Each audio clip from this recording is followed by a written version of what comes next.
Kichwa cha somo, kama ambavyo lile somo la kwanza tumejifunza kuombea malango ya baraka, somo la pili lina kichwa kinachosomeka bagia za dengu.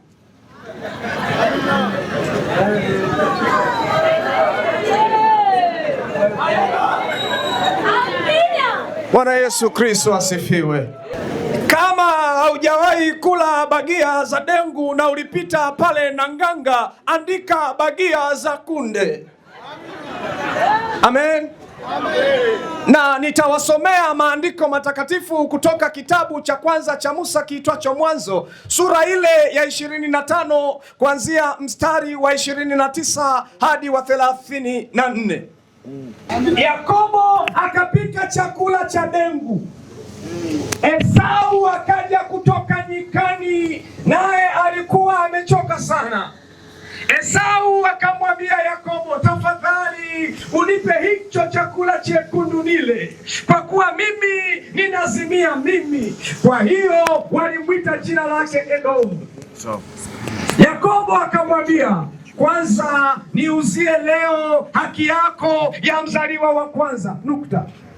Esau akasema, tazama, mimi ni karibu ya kufa, itanifaa nini hii haki ya uzazi? Yakobo akamwambia jambo la pili, uniapie kwanza.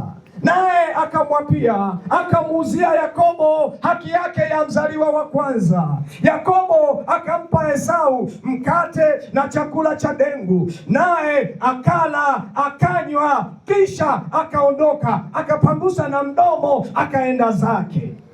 Hivyo Esau akaidharau haki yake ya mzaliwa wa kwanza. Anasema Yakobo akampa Esau mkate wa chakula cha dengu, naye akala akanywa, kisha akaondoka akaenda zake. Hivyo Esau akaidharau ile haki yake ya mzaliwa wa kwanza. Sura ya 27 kuanzia mstari wa 27 mpaka ule wa 29. Biblia yangu inasema hivi: Isaka baba yake, kuanzia mstari wa 26, akamwambia, njoo karibu sasa ukanibusu mwanangu. Akakaribia akambusu, naye akasikia harufu ya mavazi yake, akambariki akasema, tazama, harufu ya mwanangu ni kama harufu ya shamba alilolibariki Bwana Mungu, na akupe ya umande wa mbingu na ya manono ya nchi na wingi wa nafaka na mvinyo. Mstari wa 29, mataifa na wakutumikie na makabila wakusujudie. Uwe bwana wa ndugu zako na wana wa mama yako na wakusujudie. Atakaye kulaani na alaaniwe, na atakaye kubariki abarikiwe. Amen. Sura hiyo ya 27 kuanzia mstari wa 37. Tutaanza mstari wa 34. Esau aliposikia maneno ya baba yake akalia kilio kikubwa kwa uchungu sana. Akamwambia babaye, nibariki na mimi nami, babangu. Akasema, nduguyo amekuja kwa hila, akauchukua mbaraka wako. Akasema, je, hakuitwa Yakobo kwa haki? Maana amejitia mahali pangu mara mbili hizi. Alichukua haki yangu ya mzaliwa wa kwanza, na sasa hivi amechukua mbaraka wangu. Akasema, je, hukuniwekea na mimi mbaraka? Isaka akajibu akamwambia Esau, tazama, nimemfanya awe bwana wako, na ndugu zake wote nimempa kuwa watumishi wake. Kwa nafaka na mvinyo nimemtegemeza, nami nikufanyie nini sasa mwanangu? Esau akamwambia babaye, una mbaraka mmoja tu babangu, unibariki na mimi nami, babangu. Esau akapaza sauti yake akalia.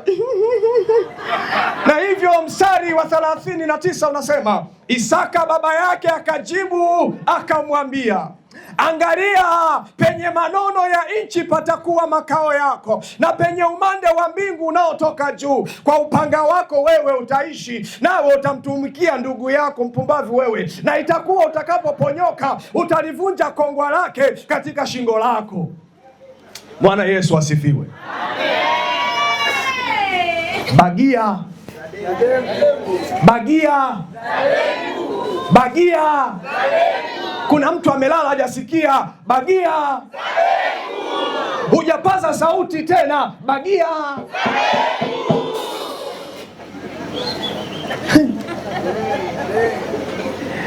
Esau anarudi kutoka mawindoni. Anaporudi kutoka kwenye mawindo, amekutwa na njaa kali. Ile njaa, yuko karibu na kuzimia, yuko karibu na kufa. Anamkuta blaza wake pale, handsome boy kama mimi, amepika chakula kizuri cha bagia za dengu. Alipopika anamwambia, oya bro, nipatie bagia zako nila. Akamwambia no, hakuna kitu cha bure kwenye taifa la Tanzania. Hapa lazima utoe pesa, lazima utoe pesa. Mkono mtupu haulambwi. Akasema isiwe shida, unasemaje? Nipe haki yako ya uzaliwa wa kwanza. Akasema itanifaa nini haki yangu ya uzaliwa wa kwanza? Akamwambia tangu leo chukua haki ya uzaliwa wa kwanza. Akasema okay, hapo uniapie.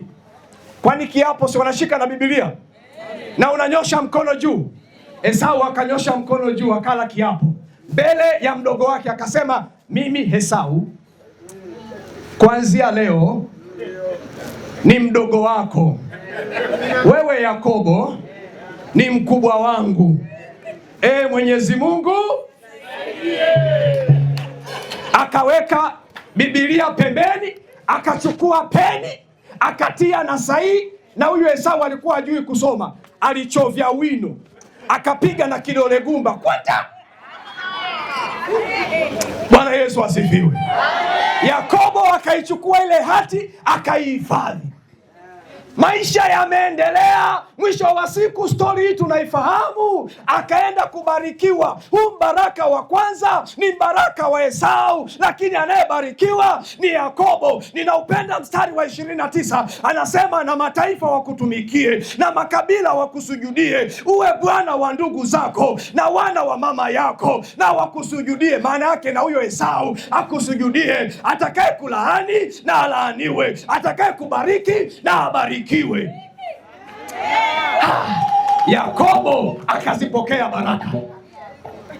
Hebu usikilize tena baraka aliyopewa Esau, ambao ndio ulikuwa wa Yakobo.